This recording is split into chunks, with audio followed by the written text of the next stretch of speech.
Hello everyone, welcome to Internet Learning. Hope you all are doing well. So today we are going to discuss the topic role of cooperatives in food security. So this is the topic of our class 9 economics chapter number 4 and this is the last topic of this chapter. So we have studied about the food security so far. We got to know what is food security, who are food insecure in India and how we can ensure food security and do we have food security or not in India. So that's all we have discussed so far. And now in this video, we are going to talk about the cooperatives and how they are contributing in ensuring food security in India. The cooperatives are also playing an important role in food security in India, especially in the southern and western parts of the country. तो हमारे देश में जो cooperatives हैं वो एक बहुत ही important role play कर रही हैं हमारे देश में food security को ensure करने के लिए।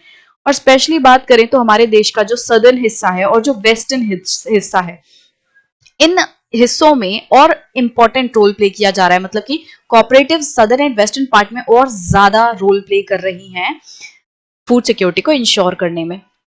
The cooperative society set up shops to sell low priced goods to poor people. अभी जो कोऑपरेटिव्स हैं ये क्या करते हैं, कोऑपरेटिव सोसाइटीज जो हैं वो शॉप्स वगैरह सेटअप करते हैं, वो दुकानें सेटअप करते हैं जिससे कि वो जो गरीब लोग हैं उनको सस्ते दामों पर सामान बेच सके।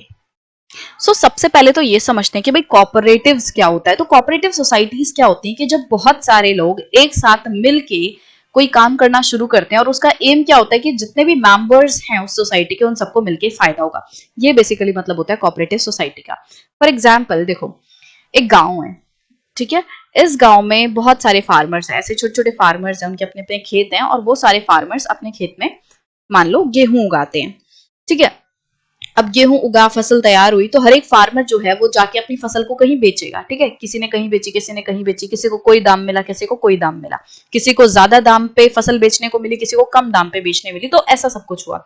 बट एक दिन क्या हुआ, ये सारे फार्मर्स, ये सारे किसान एक साथ बैठे और इन्होंने बोला कि भाई देखो हमें हो रहा है नुकसान और हम लोगों के जो खेत है ना वो बहुत छोटे छोटे हैं और हम लोगों को मतलब बहुत ज्यादा नेगोशिएट नहीं कर पा रहे। मतलब जब हम अपनी फसल बेचने जा रहे हैं अकेले अकेले, तो क्या हो रहा है कि जिस पर्सन को हम फसल बेच रहे हैं ना उससे हम नेगोशिएट नहीं कर पा रहे, मतलब कि हम उससे मोल भाव नहीं कर पा रहे। जो पर्सन है, जो सामने वाला है, वो हमें ज्यादा भाव देने को तैयार ही नहीं है, वो ज्यादा प्राइस देने को तैयार नहीं है।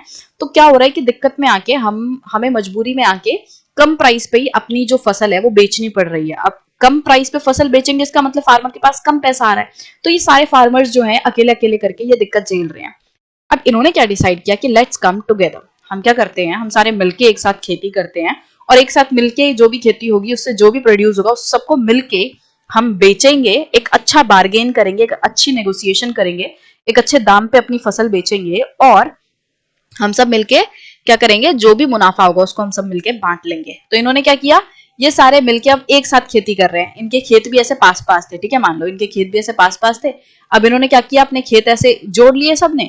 अब इन्होंने इस खेत पे बड़ी बड़ी मशीनों का इस्तेमाल किया, सारे लोग मिल गए, इन्होंने अपने पैसे सब मिला लिए कि जो भी मशीनरी वगैरह है, मान लो एक के पास ट्रैक्टर था एक के पास नहीं था, तो मतलब जितने भी रिसोर्सेज थे सबको इन्होंने अपने अपने मिला लिया और अब सारे मिलके खेती कर रहे हैं। सारे ने अपने खेत मिला लिए ऐसे करके और सब पे खेती हो रही है।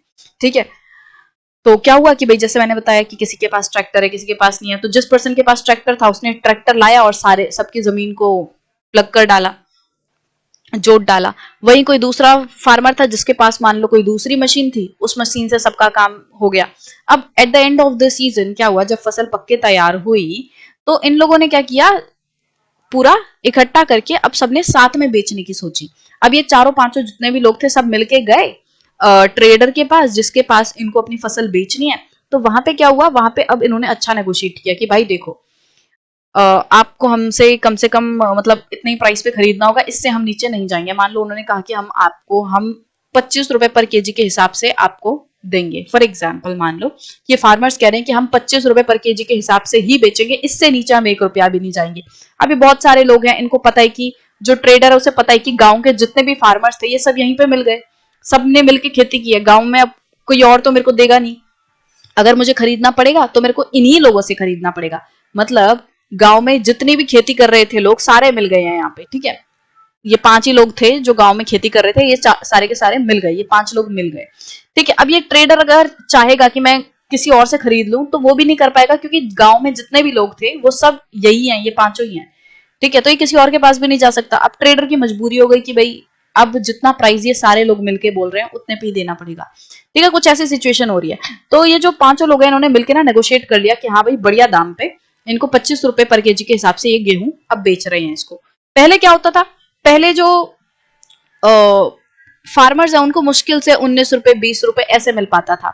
कोई और ट्रेडर है किसी और को बेच रहा है ना, मतलब कोई फार्मर किसी ट्रेडर को बेच रहा है, कोई फार्मर किसी ट्रेडर को बेच रहा है, तो मिलके बहुत कम दाम, मतलब अकेले अकेले इन लोग से बहुत ज्यादा अच्छा दाम ये लोग नहीं कमा पा रहे थे। तो अभी मिलके किया तो मिलके कितना हो गया, लगभग 25 रुपए पर केजी ये लोग अब अच्छा कमा रहे हैं। अब जितना भी प्रोडक्शन थी उससे पैसा आ गया, 25 रुपए पर केजी पे बेचने से पैसा आ गया। अब इन्होंने क्या किया, अपने अपने शेयर के हिसाब से कि भाई मेरा खेत इतना था, मेरा खेत इतना परसेंट था, या मेरी जमीन बड़ी थी मेरी जमीन छोटी थी, उस हिसाब से इन्होंने फिर वो प्रॉफिट बांट लिया। जिसकी जितनी जमीन थी उसके हिसाब से उसको उतने पैसे मिल गए। तो ये क्या था, ये कोऑपरेटिव का एग्जाम्पल था। तो कोऑपरेटिव में क्या हुआ, सारे लोगों ने मिलकर कोई काम किया, और किस लिए काम किया, ताकि इन सबको फायदा हो। कोऑपरेटिव सोसाइटी का ना बहुत अच्छा एग्जाम्पल है अमूल। जो आप अमूल दूध पीते हो ना, तो वो एक कोऑपरेटिव सोसाइटी का प्रोडक्ट है। अमूल जो है उसकी फुल फॉर्म देखोगे तो आप, वो आनंद मिल्क यूनियन लिमिटेड है। आनंद जो है वो गुजरात में एक डिस्ट्रिक्ट है। ठीक है, तो आनंद डिस्ट्रिक्ट के जितने भी ये मिल्क प्रोड्यूसर्स थे, जितने भी ऐसे लोग थे जो दूध प्रोड्यूस करते हैं, वो सारे लोग मिले। उन्होंने कहा कि भाई हम सारे मिलके एक साथ दूध इकट्ठा करेंगे और फिर इसको बेचेंगे, ताकि जो प्रोडक्शन है वो बेहतर हो पाए और एक तरीके से वो ज्यादा लोगों तक पहुंच पाए। ज्यादा रिसोर्सेज होंगे, ज्यादा लोग होंगे, और जो भी प्रॉफिट होगा हम सब मिलके बांट लेंगे। तो उस तरीके से देखो, अब अमूल जो है वो एक कोऑपरेटिव, और कितनी बड़ी एक तरीके से वो कितने बड़े लेवल पे वो काम कर रहा है। तो जो अमूल है उसका जो भी फायदा है वो उन कोऑपरेटिव सोसाइटी के सारे मेंबर्स को मिलता है। इसका कोई एक मालिक नहीं है, कोई एक पर्सन इसका एक तरीके से ओनर नहीं है, बल्कि सारे लोग हैं जिन्होंने पूरी कोऑपरेटिव शुरू की है। जितने भी लोग इस कोऑपरेटिव में मिले हुए हैं वो सब इसके हकदार हैं, सबको अपना अपना हिस्सा प्रॉफिट में से उनके हिसाब से मिलता है।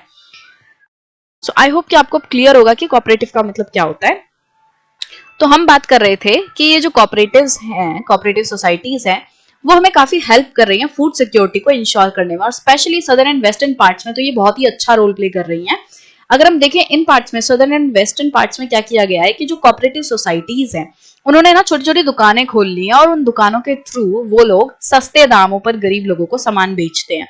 For example, out of all fair price shops running in Tamil Nadu, around 94% are being run by the cooperatives. Example के तौर पे अगर हम देखें कि भाई कोऑपरेटिव सोसाइटीज कितना बड़ा रोल प्ले कर रही हैं, तो तमिलनाडु में जितने भी फेयर प्राइस शॉप्स हैं, फेयर प्राइस शॉप्स तो पता होगा क्या है, वो वाली शॉप्स जिनसे कि जो गवर्नमेंट का पब्लिक डिस्ट्रीब्यूशन सिस्टम वाला सामान है वो लोगों तक पहुंचाया जा रहा है, मार्केट से कम प्राइस में जो गवर्नमेंट द्वारा लोगों को सामान दिया जा रहा है, तो वो गई फेयर प्राइस शॉप। अब देखो, जब गवर्नमेंट बोल रही है कि मेरे को लोगों तक सामान पहुंचाना है, तो खुद प्राइम मिनिस्टर तो आके दुकान पे बैठेंगे नहीं। ये जो काम है वो किसी को सौंपा जाएगा, कुछ लोगों को सौंपा जाएगा कि भाई आपकी दुकान फेयर प्राइस शॉप है, आपकी जो दुकानें हैं उनके थ्रू गवर्नमेंट का जो सामान है, गवर्नमेंट का जो अनाज है वो लोगों को सस्ते दाम पे दिया जाएगा। तो ये जो बीच में लोग हैं, जो दुकानें हैं, वो कौन खोल रहा है, कोऑपरेटिव सोसाइटीज खोल रही हैं। तो अगर तमिलनाडु में हम देखें तो जितनी भी फेयर प्राइस शॉप्स हैं उनमें से 94% ऐसी शॉप्स हैं जो कि कोऑपरेटिव्स द्वारा चलाई जा रही हैं, कोऑपरेटिव सोसाइटीज द्वारा चलाई जा रही हैं। In Delhi, Mother Dairy is making strides in provision of milk and vegetables to the consumers at controlled rate decided by the government of Delhi. अगर हम दिल्ली का एग्जाम्पल दें तो दिल्ली में जो मदर डेयरी है वो एक बहुत अच्छा काम कर रही है, बहुत ज्यादा अच्छे तरीके से लोगों को मिल्क एंड वेजिटेबल पहुंचा रही है, और वो भी काफी अच्छे दामों पर, उन प्राइस पर लोगों तक दूध और सब्जियां पहुंचा रही है जो प्राइस गवर्नमेंट ऑफ दिल्ली ने फिक्स किया है। मतलब क्या हो रहा है कि जो दिल्ली गवर्नमेंट है उन्होंने रेट्स फिक्स कर दिए हैं कि दूध इतने प्राइस पे बेचा जाएगा और वेजिटेबल इतने प्राइस पे होगी, और ये प्राइस ऐसा सेट होता है, गवर्नमेंट ऐसा प्राइस सेट करती है जो कि लोग थोड़ा अफोर्ड कर सके। ऐसा ना हो कि भाई बहुत ज्यादा महंगा है और मतलब लोग अफोर्ड ही नहीं कर सकते, तो गवर्नमेंट ऐसा प्राइस सेट करती है जिससे कि लोग अफोर्ड कर सके। तो मदर डेयरी क्या करती है, गवर्नमेंट द्वारा सेटअप किए गए प्राइसेस पर लोगों को मिल्क एंड वेजिटेबल्स पहुंचाती है। अमूल इज अनदर एक success story of cooperatives in milk and milk products from Gujarat. तो अमूल का एग्जाम्पल तो मैंने आपको बता ही दिया, ये एक बहुत ही अच्छा एग्जाम्पल है, ये एक बहुत ही सक्सेसफुल स्टोरी है अगर हम देखें, जो कि गुजरात से निकल कर आती है। It has brought about the white revolution in this country. अगर हम अमूल की बात करें तो हमारे देश में व्हाइट रेवोल्यूशन लाने का काम किया है अमूल ने। व्हाइट रेवोल्यूशन मतलब जो दूध के क्षेत्र में रेवोल्यूशन हुआ है। जब हम ग्रीन रेवोल्यूशन की बात करते हैं तब हम क्या कहते हैं कि भाई हमारे देश में अनाज जो है वो बढ़ा है ना, फूड ग्रेन्स जो हैं उनकी बढ़ोतरी हुई है, उनकी प्रोडक्शन इंक्रीज हुई है। When we talk about white revolution, what we mean is कि जो milk and milk related products हैं उनमें बहुत ज्यादा इंक्रीज हुआ है, उनके प्रोडक्शन में इंक्रीज हुआ है। तो ये जो अमूल कोऑपरेटिव सोसाइटी है, इसने बहुत इंपॉर्टेंट रोल प्ले किया है हमारे देश में दूध के प्रोडक्शन को बढ़ाने में। These are a few examples of many cooperatives running in different parts of the country, ensuring food security of different sections of society. तो ये कुछ examples हमने देखे कि किस तरीके से तमिलनाडु में जो फेयर प्राइस शॉप्स हैं वो cooperatives द्वारा चलाई जा रही हैं, और दिल्ली में मदर डेयरी का एग्जाम्पल देखा, गुजरात में हमने अमूल का एग्जाम्पल देखा। तो ये कुछ ऐसे एग्जाम्पल्स है जो कि हमें शो कर रहे हैं कि किस तरीके से जो कॉपरेटिव्स हैं वो किस तरीके से रोल प्ले कर रही हैं फूड सिक्योरिटी को इंश्योर करने में। क्योंकि जो कॉपरेटिव्स हैं वो बहुत ज्यादा हाई प्राइसेस नहीं रखती हैं, वो नॉर्मल प्राइस पे लोगों को सामान पहुंचा रही हैं। जो हमारे देश के अलग अलग सेक्शंस हैं उन तक फिर सामान सही से पहुंच पा रहा है। Similarly, in Maharashtra, Academy of Development Science (ADS) has facilitated a network of NGOs for setting up grain banks in different regions. इसी तरीके से अगर हम महाराष्ट्र की बात करें तो महाराष्ट्र में जो अकेडमी ऑफ डेवलपमेंट साइंस है, इन्होंने क्या किया है, इन्होंने एनजीओस का ना एक नेटवर्क सेटअप किया है। मतलब कि अलग अलग एनजीओस को उन्होंने साथ में लाया है और इन एनजीओस की मदद से अलग अलग रीजन्स में ग्रेन बैंक सेटअप किए हैं।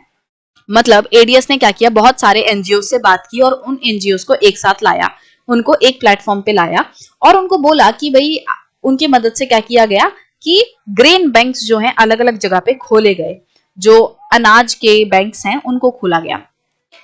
सो ये ग्रेन बैंक्स हैं क्या? अब जैसे हमारे नॉर्मल बैंक्स होते हैं, बैंक्स क्या करते हैं, उनमें हम पैसे जाके जमा करते हैं, जब हमें जरूरत होती है हम पैसे निकाल लेते हैं, अगर हमें बहुत ज्यादा पैसों की जरूरत है तो हम लोन भी ले लेते हैं। तो ये सारे काम हम बैंक्स के थ्रू कर पाते हैं। तो सेम काम है ग्रेन बैंक्स का। जैसे कि हम नॉर्मल बैंक में कैश या रुपो का यूज करते हैं, वैसे ही ग्रेन बैंक्स में ग्रेन का इस्तेमाल होता है। मतलब कि कोई पर्सन अपने घर से ग्रेन्स जो है इन बैंक में जाके जमा कर सकता है। और अगर किसी पर्सन को ग्रेन की जरूरत है तो वो यहाँ से लोन ले सकता है यहाँ से, या फिर अगर उसने कभी पहले ग्रेन जमा कराया था तो उसका कुछ हिस्सा वो निकाल सकता है। तो सेम एग्जैक्टली जैसे हम नॉर्मल बैंक्स, कैश वाले बैंक्स हैं, जैसा उनका काम है लगभग वैसा ही ग्रेन बैंक्स का काम है। तो यहाँ पे जो ग्रेन बैंक्स हैं उनमें हर पर्सन का एक अकाउंट खुलता है। जैसे कि नॉर्मल बैंक्स में होता है अकाउंट खुलता है, वैसे ही इन बैंक्स में, ग्रेन बैंक्स में भी एक अकाउंट खुलेगा। आपको आपकी पासबुक दी जाएगी और उस पासबुक में बकायदा लिखा जाएगा कि कितना केजी आपने डिपॉजिट किया, कितना केजी जो अनाज है वो आपने जमा करवाया है, ठीक है, और कितना आपने निकाला है। तो उसका पूरा खाता रहता है। तो ये हेल्प क्या होती है, जैसे कि कोई पर्सन है उसने अपना अकाउंट खुलवा रखा है, मिनिमम कोई लिमिट रहती है, जैसे मान लो 5 केजी, मिनिमम 5 केजी के हिसाब से आपका बैंक खुलेगा, बैंक अकाउंट खुलेगा। मतलब कि आपको सबसे पहले 5 केजी जो अनाज है वो जमा करवाना होगा, फिर आपका बैंक का अकाउंट जो है ग्रेन बैंक का अकाउंट वो खुल जाएगा, ठीक है। क्योंकि हमेशा जैसे जब हम नॉर्मल बैंक अकाउंट भी खुलवाते हैं तो उसमें कुछ ना कुछ लिमिट रहती है कि भी 500 रुपए, 1000 रुपए या नॉर्मल कुछ अमाउंट आपका होना चाहिए। खैर आजकल तो जो गवर्नमेंट है उसने जीरो बैलेंस अकाउंट भी खुलवा दिए, बट आप नॉर्मली देखोगे तो क्या होता है कि जब हम नॉर्मल कैश अकाउंट खुलवाते हैं तो उसमें भी कुछ रुपए, चाहे 100 हो जब या 500 हो, 1000 हो, कुछ ऐसा हमें वहां पे रखना पड़ता है अकाउंट में। अब वैसे ही जब ग्रेन बैंक्स में अकाउंट खुलवाना है तो जो पर्सन अकाउंट खुलवा रहा है उसको लगभग मान लो 5 केजी जो अनाज है वो उसको जमा करवाना पड़ता है और उससे उसका अकाउंट खुल जाता है। उसका अकाउंट खुल गया, उसको पासबुक मिल गई। अब जब अगली बार वो कुछ जमा करवाएगा तो वापस उस पर लिख दिया जाएगा कि भाई प्लस इतना, कि कितना उसने जमा करवाया। अब मान लो किसी महीने उसके घर में अनाज नहीं रहा और उसके घर में ऐसी सिचुएशन हो गई है कि भूखे मरने वाली हालत आ गई है, तो वो पर्सन क्या करेगा, बैंक जाएगा, ग्रेन बैंक जाएगा और वहां से अनाज जो है ले लेगा, ठीक है। अगर उसने ऑलरेडी जमा करवा रखा है तो वो ले लेगा, अगर उसको और ज्यादा चाहिए तो वो उधार पे भी ले सकते हैं, ठीक है, उधार पे भी ले सकते हैं। इस तरीके से सिस्टम जो है ये चला हुआ है ताकि जो लोग बहुत बुरी कंडीशन में हैं जो अभी भूखे मर रहे हैं उनकी हालत सुधर सके। वो भी लोन लेना चाह रहे हैं तो वो लोन ले सकते हैं और बाद में जब उनके पास अनाज आएगा तो वो बैंक में जमा करवा देंगे। ठीक है, ऐसे सिस्टम ग्रेन बैंक्स में चलता है। इस तरीके के ग्रेन बैंक्स जो हैं अलग अलग जगहों पे महाराष्ट्र में खुले। ADS organises training and capacity building programmes on food security for NGO. अभी जो एडीएस है, एकेडमी ऑफ डेवलपमेंट साइंस, इसने क्या किया, इसने अलग अलग तरीके से जो एनजीओज हैं उनको और ज्यादा सशक्त करने की कोशिश की, उनको ट्रेनिंग प्रोवाइड करने की कोशिश की, उनकी कैपेसिटी बिल्डिंग बढ़ाने की कोशिश की प्रोग्राम्स के through. Grain banks are now slowly taking shape in different parts of Maharashtra. और धीरे धीरे करके अब जो ग्रेन बैंक्स हैं वो महाराष्ट्र के अलग अलग पार्ट्स में और फैल रहे हैं, बढ़ रहे हैं। ADS efforts to set up grain banks to facilitate replication through other NGOs and to influence the government's policy on food security are thus paying rich dividends.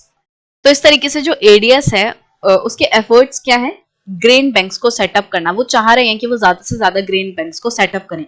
अब वो जैसे जैसे ग्रेन बैंक सेटअप कर रहे हैं उससे क्या हो रहा है कि उससे जो गवर्नमेंट की पॉलिसीज है फूड सिक्योरिटीज को लेकर वो और ज्यादा इनहेंस हो रही है। मतलब कि जो एम है फूड सिक्योरिटी को लेकर वो बढ़ रहा है, क्योंकि अब ज्यादा से ज्यादा ग्रेन बैंक्स जो है वो सेटअप किए जा रहे हैं। तो ओवरऑल अगर हम कहें तो ग्रेन बैंक्स को सेटअप करना एक बहुत अच्छा स्टेप साबित हो रहा है और इससे लोगों को काफी फायदा हो रहा है। यहाँ पे लिखा है ना कि दस पेइंग रिच डिविडेंड्स, मतलब कि लोगों को ज्यादा फायदा हो रहा है। डिविडेंड क्या होता है कि प्रॉफिट में से हिस्सा मिलना। ठीक है, जो पर्सन है, किसी पर्सन ने कुछ इन्वेस्ट किया है, कोई पैसा लगाया है, तो जो पर्सन इन्वेस्ट कर रहा है उसको प्रॉफिट में से जब शेयर मिलता है, उसको प्रॉफिट में से जब हिस्सेदारी मिलती है तो उसको हम कहते हैं डिविडेंड। तो एक तरीके से मुनाफा, एक तरीके से फायदा। तो ये जो ग्रेन बैंक्स हैं ये ओवरऑल हमारी फूड सिक्योरिटी के लिए काफी अच्छे साबित हो रहे हैं और लोगों को बहुत फायदा पहुंचा रहे हैं। The ADS grain bank programme is acknowledged as a successful and innovative food security intervention. तो ये जो एडीएस का ग्रेन बैंक प्रोग्राम है इसको बहुत ही ज्यादा successful and innovative food security intervention के तौर पे इसको बोला जा रहा है।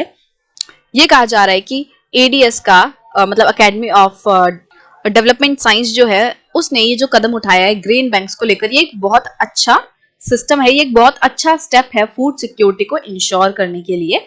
और ये काफी नया तरीका है, इनोवेटिव है ये इंश्योर करने के लिए कि हाँ सभी लोगों का पेट भरे। So with this we have discussed all the sections of our chapter number 4, and in the next video we will be discussing the summary of this chapter so that we can summarize the things that we have studied in this whole chapter। और जल्दी से आपकी एक बार revision भी हो जाए एक तरीके से कि जो भी कुछ हमने पढ़ा है वो एक बार रिवाइज हो जाएगा, तो जो चैप्टर है वो अच्छे से आपको याद रहेगा।